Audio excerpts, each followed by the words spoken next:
புத்தகம் படிக்கலாமா பகுதியில் மகாபாரதம் பகுதி 12. புத்தகம் படிப்பது உங்கள் கோவிந்தராய் சுப்பிரமணி. முந்தைய பதிவின் முன்கதை சுருக்கம். பாண்டவர்கள் இந்திரபிரஸ்தத்தில் ராஜ்யத்தை அமைத்து ராஜசூய யாகம் நடத்தினார்கள். அதில் கலந்து கொண்ட துரியோதனன் பாண்டவர்களின் செல்வத்தையும் பந்துக்களையும் பார்த்து பொறாமையடைந்தான். தனது வருத்தத்தையும் துக்கத்தையும் துரியோதனன் சகுனியிடம் தெரிவிக்க, சகுனி யுத்தமின்றி பாண்டவர்களை சூதில் வெல்லலாம் என்று ஆலோசனையும் கொடுத்தான். துரியோதனன் தனது தந்தையாகிய திருதராஷ்டிரனிடம் பாண்டவர்களை சூதிற்கு அழைத்து வர அனுமதி கேட்டான். திருதராஷ்டிரன் ஆரம்பத்தில் மறுக்கவும் செய்தான். ஆனால் துரியோதனின் பிடிவாதத்தால் திருதராஷ்டிரன் பாண்டவர்களை சூதாட்டத்திற்கு அழைக்க ஒப்புக்கொண்டு சூதாட்ட சபா மண்டபம் கட்டவும் உத்தரவிட்டான். பாண்டவர்களை அழைத்து வர விதுரனை தூதனுப்பினான். தலைப்பு: பந்தயம். திருதராஷ்டிரனின் கட்டளைப்படி விதுரன் இந்திரபிரஸ்த நகரத்துக்கு சென்று தர்மபுத்திரனை கண்டான். தனக்கு உடன்பாடில்லாத விஷயத்திற்கு அழைக்க வந்திருப்பதால் விதுரர் மிகவும் கவலையுடன் காட்சியளித்தார். அதை கண்ட தர்மபுத்திரர் விதுரனிடம் கேட்டார், ஏன் சந்தோஷமற்ற முகத்தோடு வருகிறீர்? அஸ்தினாபுரத்தில் எல்லோரும் சுகமா? அரசனும் ராஜகுமாரர்களும் நன்றாயிருக்கிறார்களா? நகரத்து பிரஜைகளின் நடத்தை சரியாயிருக்கிறதா என்று விதுரனை கண்டதும் கவலையோடு தர்மபுத்திரன் கேட்டான். அஸ்தினாபுரத்தில் அனைவரும் சேமம். நீங்கள் அனைவரும் சுகமா? புதிதாக நிர்ணயிக்கப்பட்ட விளையாட்டு மண்டபத்தை பார்த்துவிட்டு போக உங்களை திருதராஷ்டிர ராஜா சார்பாக அழைக்க வந்தேன். உங்களுடைய மண்டபத்திற்கு சமமாக அழகிய மண்டபம் அங்கே கட்டப்பட்டிருக்கிறது.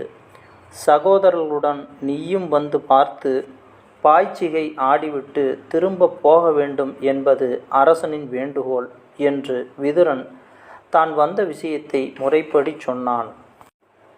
கரவாட்டம் சத்திரியர்களுக்குள் கலகம் விளைவிக்கும். புத்திசாலிகள் அதை விரும்ப மாட்டார்கள். நாங்கள் உம்முடைய சொல்லை பின்பற்றி நடப்பவர்கள். உம்முடைய யோசனை என்ன என்று யுதிஷ்டன் விதுரனை கேட்டான். தாய விளையாட்டு அனர்த்தத்திற்கு மூலம் என்பது அனைவரும் அறிந்த விஷயம். நான் இந்த ஏற்பாட்டை தடுக்க முயற்சி செய்தேன். ஆனால் அரசன் உங்களை அழைக்கச் சொன்னான். அதனால் வந்தேன். உங்கள் இஷ்டப்படி செய்யுங்கள் என்றான் விதுரன். இவ்வாறு எச்சரிக்கை செய்யப்பட்டு யுதிஷ்டன் சகோதரர்களையும் பரிவாரங்களையும் கூட்டிக் கொண்டு அஸ்தினாபுரம் சென்றான்.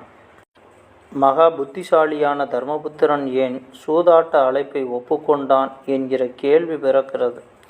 இதற்கு 3 காரணங்கள். காம விகாரம், சூதாட்டம், குடிப்பழக்கம் இவை தெரிந்தே மனிதனை ஏமாற்றி இழுத்து குடியில் தள்ளுகின்றன. தர்மபுத்திரனுக்கு கரவாட்டத்தில் மோகம் என்பது பாரதத்தில் பல இடங்களில் சொல்லப்படுகிறது. இரண்டாவதாக, அரசகுல பண்பாட்டின்படி பாய்ச்சிகை ஆட்டத்திற்கும் பந்தயங்களுக்கும் விடுத்த அழைப்பை மறுத்தல் கூடாது. இவை 2 மட்டுமின்றி குலநாசத்திற்கு காரணமான கலகம் வரும் என்று வியாசர் சொல்லியிருந்தபடியால் திருதராஷ்டிரனுடைய பேச்சை அவமதித்து கோபத்திற்கு இடம் கொடுக்கக்கூடாது என்பது யுதிஷ்டனுடைய எண்ணம். இவையெல்லாம் காரணமாக புத்திசாலியான யுதிஷ்டன் அழைப்பை ஒப்புக்கொண்டு அஸ்தினாபுரத்துக்கு போனான். நகரத்து சமீபத்திலே தனக்கும் தன் பரிவாரங்களுக்கும் கட்டப்பட்டிருந்த அழகிய விடுதியில் தங்கி சிரமப்பரிகாரம் செய்தபின் அடுத்த நாள் காலை கடன்களை முடித்துவிட்டு சபாமண்டபம் சென்றான்.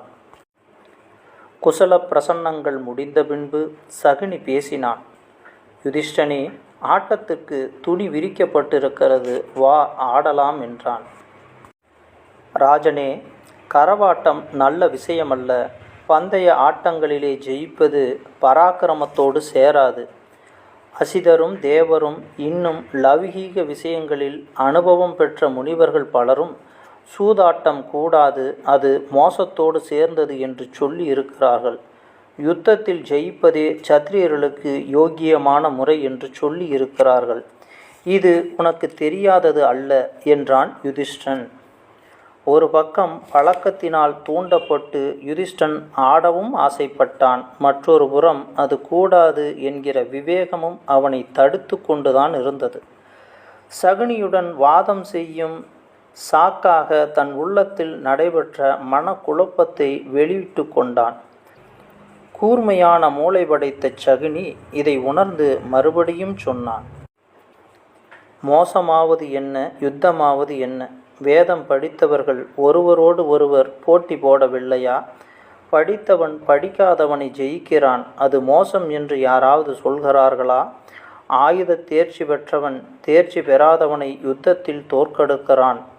அது மட்டும் தர்மமா? தேகபலம் உள்ளவன் தேகபலம் இல்லாதவனை ஜெயிக்கிறான். அதுவும் மோசம்தானே. எல்லா செய்கைகளிலும் பயிற்சி அடைந்தவன் பயிற்சி அடையாதவனை தோற்கடிக்கிறான். இதில் மோசம் என்ன, தர்மம் என்ன? பாய்ச்சிகை ஆட்டத்திலும் ஆடத் தெரியாதவன் தோற்கிறான், ஆடத் தெரிந்தவன் ஜெயிக்கிறான். இதை மோசம் என்று எவ்வாறு சொல்லலாம்? உனக்கு பயமிருந்தால் ஆட வேண்டாம், ஆனால் தர்மத்தின் பேரில் சாக்கு சொல்ல வேண்டாம் என்றான். சரி, யார் என்னுடன் ஆட வருகிறார்கள் என்றான் யுதிஷ்டன். துரியோதனன், பணயம் வைக்க நான் தனமும் இரத்தினமும் தருவேன். எனக்காக என் மாமா சகுனி ஆடுவார் என்றான். யுதிஷ்டன் துரியோதனனை ஆட்டத்தில் தோற்கடிக்கலாம் என்று எண்ணியிருந்தான். சகுனியின் சாமர்த்தியத்தை அறிந்தவனாதலால் தயங்கினான். ஒருவனுக்காக மற்றொருவன் ஆடுவது சாதாரண முறையல்ல என்பது என் அபிப்பிராயம் என்றான் யுதிஷ்டன். ஓ, வேறு சாக்கு எடுத்தாயோ என்று சகுனி ஏளனம் செய்ய ஆரம்பித்தான். ஆணவம் தலையெடுத்தது. சரி, ஆடுகிறேன் என்றான் யுதிஷ்டன். மண்டபம் நிறைய கூட்டம். சபையில் துரோணரும் கிருபரும் பீஷ்மரும் விதுரனும் திருதராஷ்டிரனும் இருந்தார்கள். கலகத்துக்கு காரணமான சூதாட்டம் நடைபெறுகிறது என்று இவர்களுக்கு தெரிந்திருந்தும் தடுக்க முடியாமல் அதிருப்தியோடு உட்கார்ந்திருந்தார்கள். மண்டபத்தில் கூடியிருந்த ராஜகுமாரர்கள் மிக்க உற்சாகத்தோடு ஆட்டத்தை பார்த்து கொண்டிருந்தார்கள். முதலில் இரத்தினங்கள் பந்தயம் வைக்கப்பட்டன. பிறகு பொன்னும் பொக்கிஷங்களும் வைக்கப்பட்டன. பிறகு தேர்களும் குதிரைகளும் வைக்கப்பட்டன. இவற்றை இழந்தபின் யுதிஷ்டன் தன் வேலைக்காரர்களை பந்தயம் வைத்து இழந்தான். பிறகு தனக்குள்ள யானைகளையும் சேனையையும் பந்தயமாக வைத்து அவற்றையும் இழந்தான். சகுனின் பாய்ச்சிகை ஒவ்வொரு வீச்சிலும் அவன் சொன்னபடி நடந்து கொண்டது. பசுக்கள், ஆடுகள், நகரங்கள், தேசங்கள், பிரஜைகள் எல்லாவற்றையும் யுதிஷ்டன் இழந்தான். ஆட்டத்தை நிறுத்தவில்லை. தம்பிகளின் உடல் மேலிருந்த ஆபரணங்களையும் இழந்தான். வேறு ஏதாவது உண்டா என்றான் சகுனி. அதோ அழகிய சியாமள நிறம் கொண்ட நகுலன் இருக்கிறான். இவனும் எனக்கு ஒரு பொருளாவான். அவனை பந்தயம் வைக்கிறேன் என்றான் யுதிஷ்டன். அப்படியா? இதோ உன் பிரியமான ராஜகுமாரன் எங்கள் வசமானான் என்று சொல்லி பாய்ச்சிகையை வீசினான். சொல்லியபடியே ஜெயித்தான் சகுனி. சபை திடுக்கிட்டது. இதோ என் தம்பி சகாதேவன் கல்வியின் கரைகண்டு புகழ்பெற்றவன். இவனை பந்தயமாக வைப்பது தவறு. ஆயினும் வைக்கிறேன், ஆடுவாயாக என்றான் யுதிஷ்டன். ஆடினேன், ஜெயித்தேன் என்று சொல்லிக்கொண்டு பாய்ச்சிகையை வீசினான் சகுனி. தம்பி சகாதேவனையும் இழந்தான் தர்மன். ஒருவேளை இத்துடன் தர்மபுத்திரன் ஆட்டத்தை நிறுத்திவிடுவானோ என்று அந்த துராத்மா சகுனி, உன் மதிப்பில் பீமனுக்கும் அர்ஜுனனுக்கும் மாத்திரி புத்திரர்களை விட விலை அதிகம் போலும். அவர்களை வைத்து ஆடமாட்டாயா என்று குத்தி சொன்னான். மூடனே, எங்களை பிரித்துவிட பார்க்கிறாயா? அதர்மத்தில் வாழ்பவனாகிய உனக்கும் எங்களுக்குள் இருக்கும் தர்மநிலை எங்கே தெரிய போகிறது என்று கூறி, யுதிஷ்டன் யுத்தத்தில் எங்களை கரை சேர்க்கும் நாவாயை போன்றவன், ஒப்பற்ற பராக்கிரமம் படைத்தவன், எப்போதும் வெற்றிக்கு ஸ்தானமானவன். இந்த அர்ஜுனனை பந்தயமாக வைக்கிறேன், ஆடு என்றான். இதோ ஆடுகிறேன் என்று சொல்லிவிட்டு சகுனி ஆடினான். யுதிஷ்டன் அர்ஜுனனையும் இழந்தான். வரை கடந்து போன துரதிஷ்ட பிரவாகம் தர்மபுத்திரனை வசமின்றி செய்து அவனை இழுத்து சென்றது. கண்களில் நீர் கலங்க, அரசனே, யுத்தத்தில் எங்களுக்கு தலைவன், அரசர்களுக்கு பயத்தை தரும் வஜ்ராயுதத்தை எடுத்த இந்திரனை போன்றவன், அவமதிப்பை ஒருபோதும் பெறாதவன், உலகத்தில் இவனுக்கு சமமான தேகவன்மை படைத்தவன் எவனுமில்லை. இந்த பீமனை பந்தயமாக வைக்கிறேன் என்று சொல்லி வாயு புத்திரனையும் பந்தயமாக வைத்து ஆடினான். மறுபடியும் யுதிஷ்டன் தோற்றான். இன்னும் ஏதாவது பொருளுண்டா என்றான் சகுனி. ஆம், இருக்கிறது. இதோ, நீ ஜெயித்தாயானால் நானும் உனக்கு அடிமையாக இருப்பேன் என்றான் தர்மபுத்திரன். இதோ ஜெயித்தேன் என்று சகுனி சொல்லிக்கொண்டே ஆடி ஜெயித்து விட்டான். அதன் பிறகு சகுனி சபையில் நின்று பாண்டு புத்திரர்கள் ஐவரையும் ஒவ்வொருவராக பெயர் சொல்லி அறிவித்து தனக்கு நியாயப்படி அடிமையானவன் என்று சபையோருக்கு வெகு ஆரவாரத்துடன் பிரகடனம் செய்தான். அவ்வாறு சபையோரை கலங்கச் செய்த பின் சகுனி யுதிஷ்டனை பார்த்து, நீ இழக்காத பொருள் ஒன்று இன்னும் இருக்கிறது. அதை பந்தயமாக வைத்து மறுபடியும் நீ உன்னை மீட்டு கொள்ளலாம். உன் மனைவி பாஞ்சாலியை பணயமாக வைத்து ஏன் ஆடலாகாது என்றான். அவளையும் வைத்தேன் என்று யுதிஷ்டன் சொல்லிவிட்டான். சொல்லிவிட்டு தன்னையே அறியாமல் கதறினான். சபையில் வயதானவர்கள் இருந்த பக்கத்தில் சப்தம் கிளம்பிற்று. அதன் மேல் சீ சீ என்று எல்லா பக்கங்களிலும் பெரும் கலக்கம் உண்டாயிற்று. சிலர் கண்ணீர் விட்டார்கள். சிலருடைய உடலில் வேர்வை கொட்டியது. துரியோதனனும் தம்பிகளும் கர்ணனும் சந்தோஷ ஆரவாரம் செய்தார்கள். திருதராஷ்டிரனின் மகன் யுயுத்சு மட்டும் தலைகுனிந்து பெருமூச்சு விட்டான். சகுனியும் காய்களை வீசி ஜெயித்தேன் பாருங்கள் என்றான். உடனே துரியோதனன் விதுரனை பார்த்து, போய் பாண்டவர்களுக்கு பிரியமான திரௌபதியை அழைத்து வாரும். எங்கள் வீட்டை குப்பை கூட்டி சுத்தப்படுத்த வேண்டும். சீக்கிரம் வரட்டும் என்றான். மூடனே, யமன் வீட்டுக்கு போகாதே. கயிற்றினால் கட்டப்பட்டு படுகுழியில் தொங்குகிறாய். அது தெரியாமல் மூடனை போல் பேசுகிறாய். உன் பதவிக்கு தகாத பேச்சுக்கள் உன் வாயிலிருந்து வெளியாயின என்று விதுரன் துரியோதனனை கண்டித்துவிட்டு சபையோரை பார்த்து, தர்மபுத்திரன் தன்னுடைய சுதந்திரத்தை இழந்தபின் பாஞ்சாலியை பந்தயம் வைக்க அவனுக்கு உரிமை இல்லை. கௌரவர்களின் முடிவு நெருங்கிவிட்டது. நண்பருடைய சொற்களை மதிக்காமல் திருதராஷ்டிர புத்திரர்கள் நரகத்துக்கு வழி தேடிக் கொள்கிறார்கள் என்றான். துரியோதனன் விதுரன் சொன்னதை கேட்டு சினம் கொண்டு தன் தேரோட்டி பிரதிகாமியை அழைத்து, இந்த விதுரர் எங்களிடம் அசூயை கொண்டவர், பாண்டவர்களைக் கண்டு பயந்தவர். உனக்கு அவ்வாறாக பயமில்லையே. நீ போய் திரௌபதியை உடனே கூட்டி வா என்றான். அடுத்த தலைப்பு, திரௌபதியின் துயரம். எஜமானன் கட்டளைப்படி தேரோட்டி பிரதிகாமி திரௌபதியிடம் சென்றான். அம்மணி, துருபத புத்திரியே, யுதிஷ்டரர் சூதாட்டம் என்னும் மயக்கத்தில் விழுந்து சிக்கிக் கொண்டு உன்னை துரியோதனனுக்கு இழந்து விட்டார். திருதராஷ்டிரன் வீட்டில் வேலை செய்வதற்காக உன்னை அழைத்து போக வந்திருக்கிறேன். இது அவருடைய கட்டளை என்றான். ராஜசூய யாகம் செய்து ராஜாதி ராஜாவான பட்டாபிஷேகம் பெற்றவனுடைய மகிழ்ச்சியான திரௌபதி இந்த விசித்திரமான பேச்சை கேட்டு திகைத்து போனாள். பிரதிகாமி, என்ன சொல்கிறாய்? எந்த ராஜபுத்திரன் தன் மனைவியை ஆட்டத்தில் பந்தயம் வைப்பான்? பந்தயம் வைக்க வேறு ஒரு பொருள் இருக்கவில்லையா என்றாள். ஆம் தாயே, வேறு ஒரு பொருள் இல்லாதபடியால் உன்னை வைத்து ஆடினார் என்று யுதிஷ்டன் பொருளெல்லாம் இழந்ததும் தம்பிகளை இழந்ததும் பிறகு தன்னையும் மனைவியையும் பந்தயமாக வைத்தும் ஆகிய விவரங்கள் முழுவதும் சொன்னான். பிரதிகாமி சொன்ன விருத்தாந்தம் இதயத்தை உடைத்து உயிரை கொள்ளும் தன்மையாயிருந்த போதிலும் சத்திரிய பெண்ணானபடியால் விரைவில் உள்ளத்தில் தைரியம் செய்து கொண்டாள். கண்ணில் கோப அக்னி ஜொலித்தவளாக, ஓ தேரோட்டியே, திரும்பி போய் சூதாடியவரை கேள். நீர் முதலில் உம்மை தோற்றீரா அல்லது மனைவியை தோற்றீரா என்று கேள்.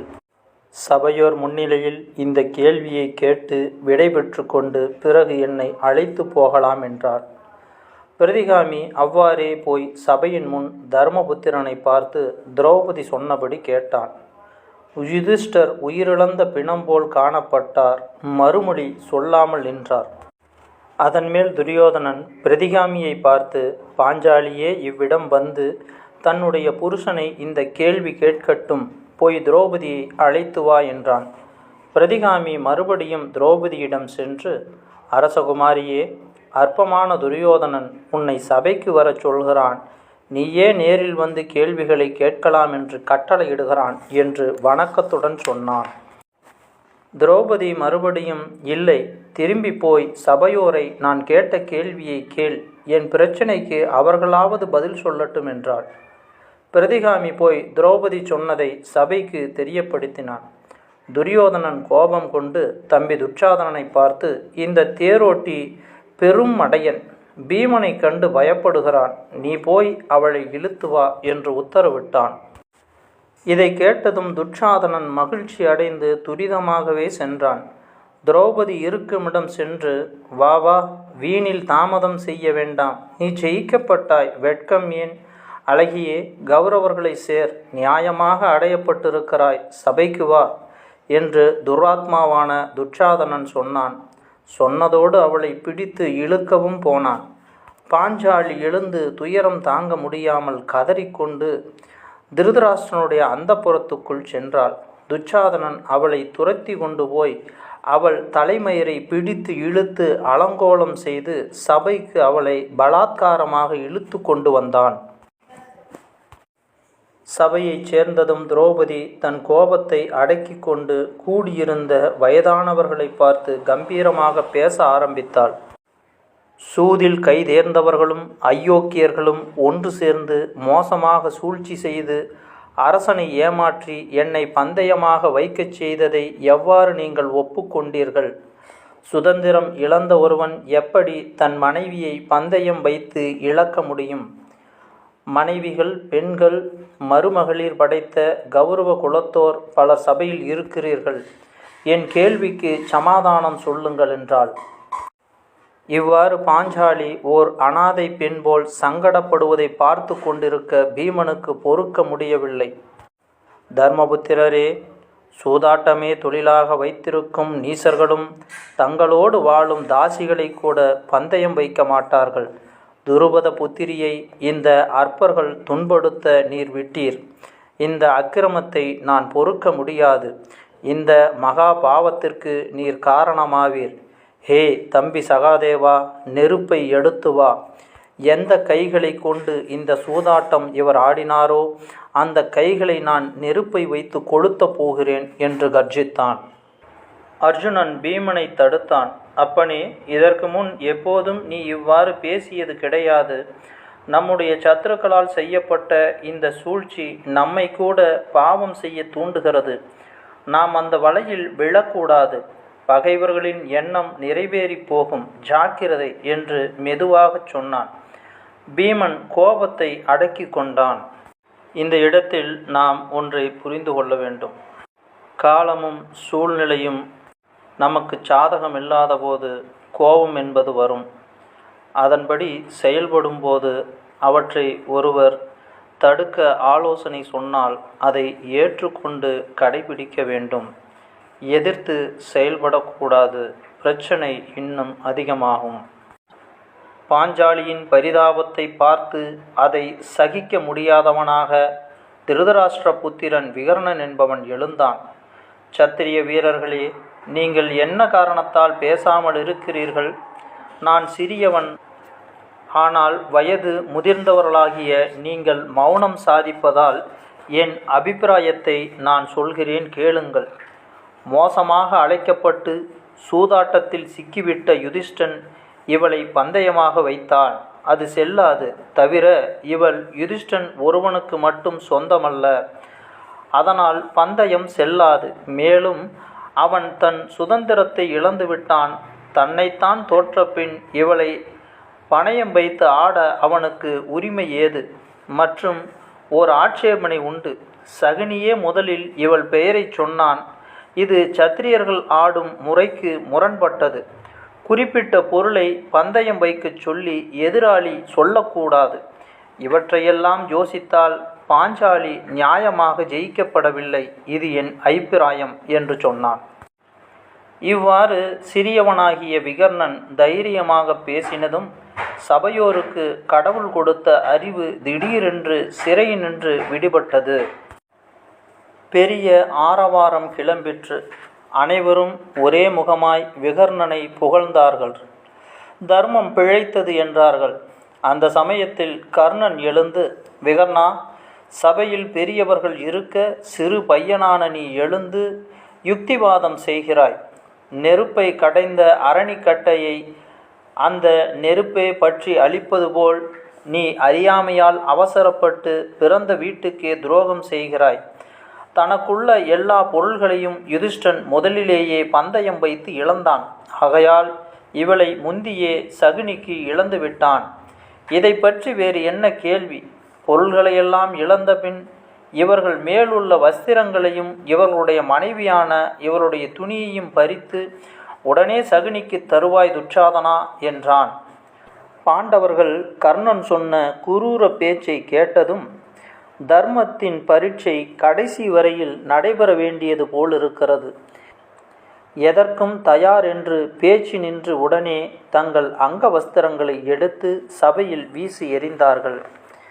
இதை கண்ட துச்சாதனன் திரௌபதியிடம் சென்று அவள் ஆடையை பிடித்து இழுக்க ஆரம்பித்தான். இனிமேல் பகவான் ஒருவனே துணை என்று சொல்லி, லோகநாதா, ஈசனே, இந்த நிலையை அடைந்த என்னை நீயும் கைவிட்டு விடாதே, உன்னை சரணடைகிறேன், காப்பாற்று என்று அச்சுதன் பெயரை சொல்லி பெரும் கூச்சல் போட்டு மூர்ச்சையானாள். அப்போது ஒரு பெரிய ஆச்சரியம் நடந்தது. துச்சாதனன் இழுக்க இழுக்க திரௌபதியின் வஸ்திரங்கள் புதிதாக உண்டாகி கொண்டு வந்தன. பெருங்குவியலாக திவ்ய ஆடைகள் சபையில் குவிந்தன. துச்சாதனன் களைத்து போய் தரையில் உட்கார்ந்தான். இந்த ஆச்சரிய நிகழ்ச்சியை கண்டு சபை பயந்து நடுங்கிற்று. கோபத்தினால் உதடுகள் துடிக்க பீமன் எழுந்து பேரொளியுடன் பயங்கரமாக ஒரு சத்தியம் செய்தான். பாரத வம்சத்திற்கு தகாத இந்த பாவி துச்சாதனுடைய மார்பை கிழித்து இவன் இரத்தத்தை நான் உறிஞ்சி குடித்துவிட்டுதான் என் முன்னோர்கள் இருக்கும் உலகத்துக்கு போவேன், இது சத்தியம் என்று பீமன் கோர சபதம் செய்தான். திடீரென்று நரிகள் ஊளையிட்டன. 4 பக்கங்களில் இருந்தும் கழுதைகளும் பிணம் தின்னும் பறவைகளும் விகாரமாக கத்தின. நடந்த சம்பவம் குல நாசத்துக்கு காரணமாகும். தீராத துவேஷம் உண்டாகிவிட்டது. தன் புத்திரர்களுக்கு பெரிய அபாயம் உண்டாகிவிட்டது என்பதை அறிந்து கொண்ட திருதராஷ்டிரன் திரௌபதியை அழைத்து, பாஞ்சாலி, என் பிரிய மருமகளே, உனக்கு என்ன வரம் வேண்டும் என்று சொல்லி தன் புத்திரர்கள் மேல் கோபமும் வெறுப்பும் கொண்ட திரௌபதியை சமாதானப்படுத்த பார்த்தான். யுதிஷ்டனை கூப்பிட்டு, அஜாத சத்ருவே, நீ சேமமாக இருப்பாய். துரியோதனன் செய்த தீமையை மனதில் வைக்க வேண்டாம். உன் தாயான காந்தாரியையும் கண்ணில்லாத என்னையும் மதித்து மற்றவர்கள் செய்த குற்றங்களை பொறுப்பாய். நாடு, நகரம், பொருள் எல்லாவற்றையும் மறுபடியும் பெற்று சுதந்திரமாக இருங்கள். இந்திரபிரஸ்தம் போங்கள் என்றான். இவ்வாறு திருதராஷ்டிரன் வரம் பெற்றாலும் யுதிஷ்டனும் சகோதரர்களுக்கும் மனதில் சமாதானம் உண்டாகவில்லை. ஆட்டத்தில் இழந்ததை திரும்ப பெறுவதில் ஏதோ குற்றம் இருப்பதாகவே எண்ணினார்கள். கஷ்டங்களும் அனர்த்தங்களும் நெருங்கும் காலத்தில் புத்தி தடுமாறுவது இயல்பு. பூபாரம் தொலைப்பதற்காக கலிபுருஷனால் பிரவேசிக்கப்பட்டவனாய் சபையோர் எல்லோரும் தடுத்தும் தர்மபுத்திரன் மறுபடியும் சகுனியுடன் ஆட்டத்திற்கு உட்கார்ந்தான். தோற்றவன் சகோதரருடன் 12 வருஷம் வனவாசம் செய்து 13வது வருஷம் உறவினரால் அறியப்படாமல் அஞ்ஞான வாசம் செய்வது என்ற நிபந்தனையின்படி பாய்ச்சிகை உருட்டி யுதிஷ்டன் தோல்வியடைந்தான். உடனே பாண்டவர்கள் வனவாச தீட்சை எடுத்துக்கொண்டு சபையோரிடம் விடைபெற்று கொண்டு காடு சென்றார்கள். சபையிலிருந்த அனைவரும் வெட்கத்தால் தலைகுனிந்தார்கள். திரௌபதியின் துயரம் தலைப்பு இத்துடன் முற்றிற்று. அடுத்த தலைப்பு திருதராஷ்டிரன் கவலை. அடுத்த பதிவில் பார்ப்போம். நான் உங்கள் கோவிந்தராய் சுப்பிரமணி. நன்றி, வணக்கம்.